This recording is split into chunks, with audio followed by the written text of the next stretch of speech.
Hey, seventh grade, just woke up. Feel like I just woke up, look like I just woke up, but I do need to get you guys an assignment for today. So here is chapter 11. Tuck it inside your shirt, Maddie, so it won't get rumpled. You have a long journey ahead. Maddie took the packet of folded messages in the thick envelope and placed it where Leader indicated, inside his shirt next to his chest. He didn't say so to Leader, but he thought that later, when he gathered his traveling things, he would probably find a different place for the envelope. He would put it with his food supplies and blanket. It was true that here, inside his shirt, was the safest, cleanest place, but he had planned to carry Frolic there against his chest. There was not time.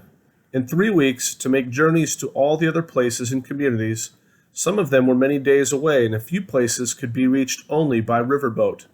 Maddie was not qualified to go by river. The man called Boater was always the one who took messages and trading goods by that route.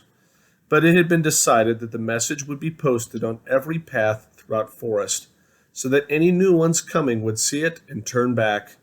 Maddie was the only one who knew all the paths, who was not afraid to enter Forest and travel in that dangerous place.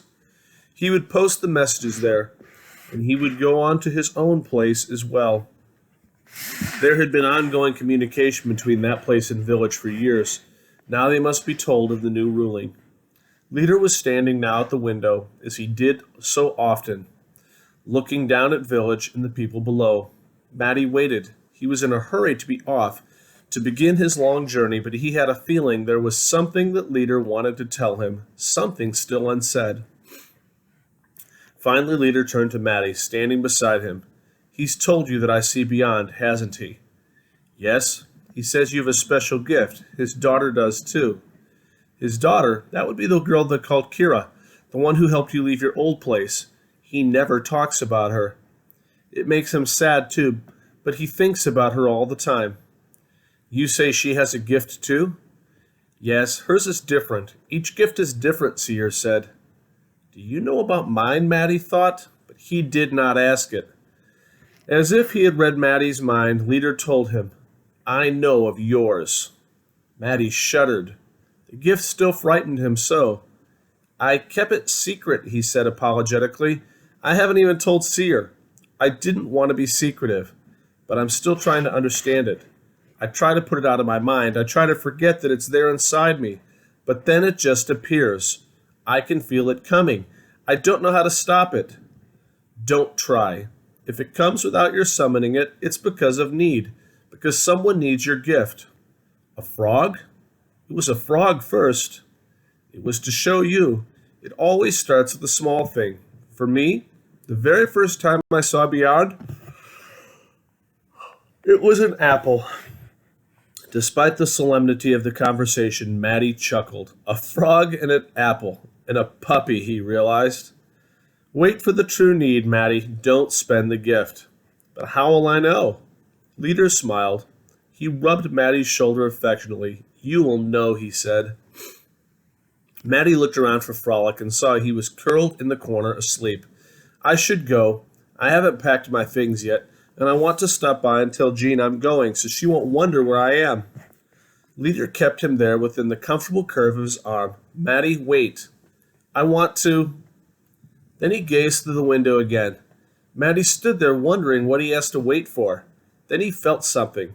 The weight of a young man's arm took on the quality of something beyond human flesh. It came alive with power. Maddie felt it from the arm, but he knew as well that it was pervading all of Leader's being. He understood it was Leader's gift at work. Finally, after what seemed an unendurable few moments, Leader lifted his arm away from Maddie. He exhaled. His body sagged slightly. Maddie helped him to a chair, and he sat there, exhausted, breathing hard. Forest is thickening, Leader said when he could speak. Maddie didn't know what he meant. It sounded ominous. But when he looked through the window to the row of underbrush and pines that was the border of forest, it looked no different to him. I don't understand it exactly, Leader said, but I can see a thickening to forest, like a... He hesitated. I was going to say like a clotting of blood, things turning sluggish and sick. Maddie looked again through the window. The trees are just the same, Leader. There's a storm coming, though. You can hear the wind. And look, the sky is turning dark. Maybe that's what you saw. Leader shook his head skeptically. No, it was forest I saw, I'm sure. It's hard to describe, Maddie, but I was trying to look through forest in order to get a feeling for Seer's daughter. It's very, very hard to push through. It was thick. I think you had better not go, Maddie. I'm sorry. I know you love making your journeys and that you take pride in being the only one who can, but I think there may be danger in forest this time. Maddie's heart sank. He had hoped to be given his true name, Messenger, because of this trip. At the same time, something told him Leader might be right. Then he remembered, Leader, I have to. No, we can post the messages at the entrance to village. It will mean new ones will have to turn back after terribly long journeys, and that's tragic, but... No, it's not the messages. It's Seer's daughter. I promised him I would go and bring Kira home. It will be her last chance to come. His last chance to be with her. And she will want to come? I'm sure she will. She always intended to someday. She has no family there. She's old enough to marry, and no one would want her. Her leg is crooked. She walks with a stick. Leader took several deep breaths. Maddie, I'm going to try again to see beyond forest. I'm going to try to see Seer's daughter and her needs. You may stay with me now, because whether you make this journey will depend on what I learn. But be aware, it's very hard for me to do this twice in a row. Don't be distressed as you watch. He stood again and he went to the window. Maddie, knowing he could be of no help, went to the corner where Frolic was asleep and sat down by the puppy.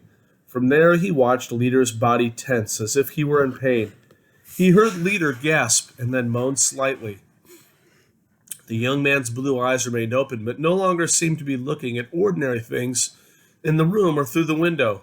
He had gone, eyes and whole being, far into a place Maddie could not perceive, where no one could follow him. He seemed to shimmer. Finally, he slumped in the chair, shaking, and tried to catch his breath. Maddie went to him, stood beside him, and waited while Leader rested. He remembered how he felt after he had healed the puppy and its mother. He remembered the desperate need to sleep. I reached where she is, Leader said, when he could speak again. Did she know you were there? Could she feel you there? Leader shook his head. No. To make her aware of me would have taken more energy than I had. It's so very far, and forest is so thick now to go through. Maddie had a sudden thought. Leader, do you think two gifts could meet? Leader, still breathing hard, stared at him. What do you mean? I'm not sure, but what if you could go halfway and she could too, so you could meet in the middle with your gifts? It wouldn't be hard if you only went halfway, if you met. Leader's eyes were closed. I don't know, Maddie, he said. Maddie waited, but Leader said nothing more, and after a while Maddie feared he was asleep. Frolic, he called, and the puppy woke, stirred, and came to him. Leader, Maddie said, leaning close to him. I'm going to go. I'm going to get the blind man's daughter. Be very careful, Leader murmured. It is dangerous now. I will. I always am. Don't waste your gift, and don't spend it. I won't, Maddie replied, though he wasn't certain what the words meant. Maddie? Yes, he was at the top of the stairs now, holding Frolic, who still couldn't manage the staircase on his own. She's quite lovely, isn't she? Maddie shrugged.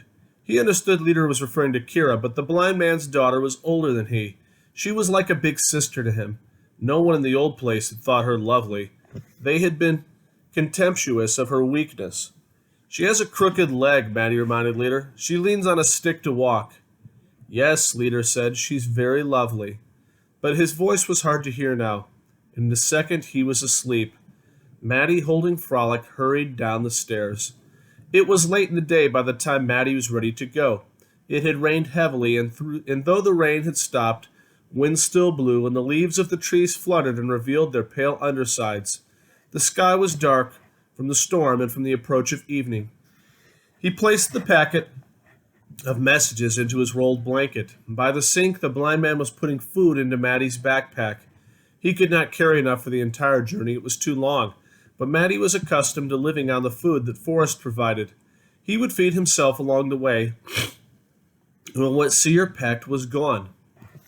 While you're away, I'll be fixing the spare room for her. Tell her that, Maddie. She'll have a comfortable place to live. She can have a garden.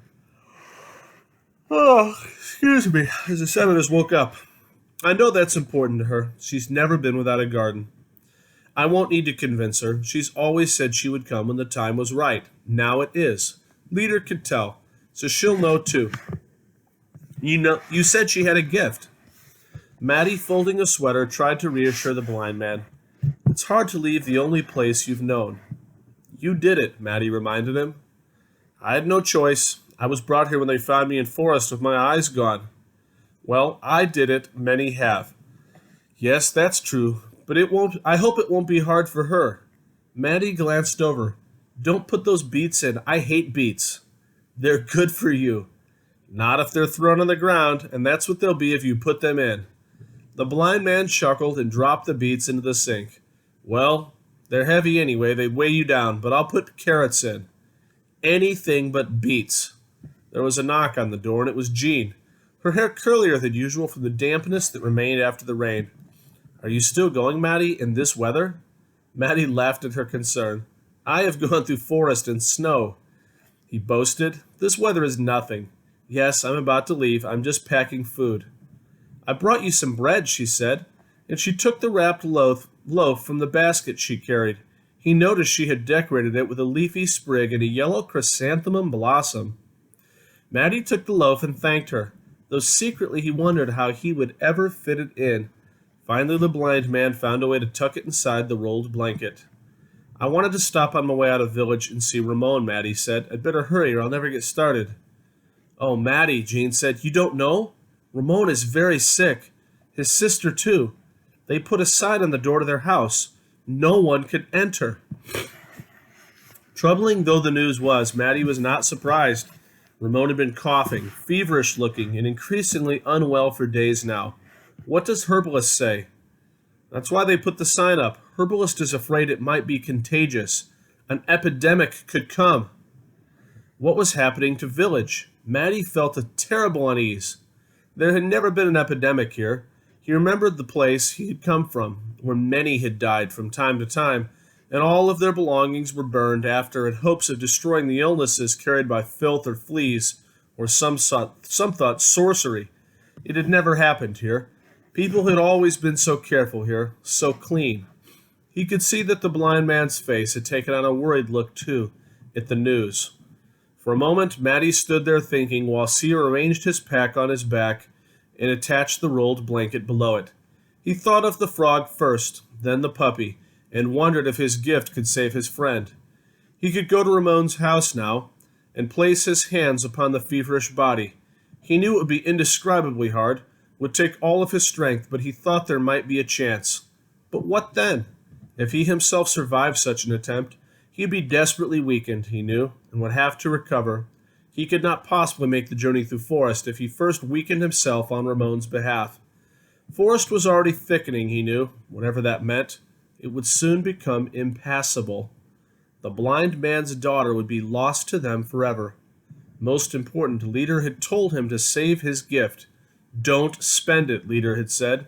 So Maddie decided with regret he would have to leave Ramon to his illness. Look, Jean said suddenly, look at this. It's different. Maddie glanced over and saw that she was standing in front of the tapestry Kira had made for her father. Even from where he stood, he could see what Jean meant.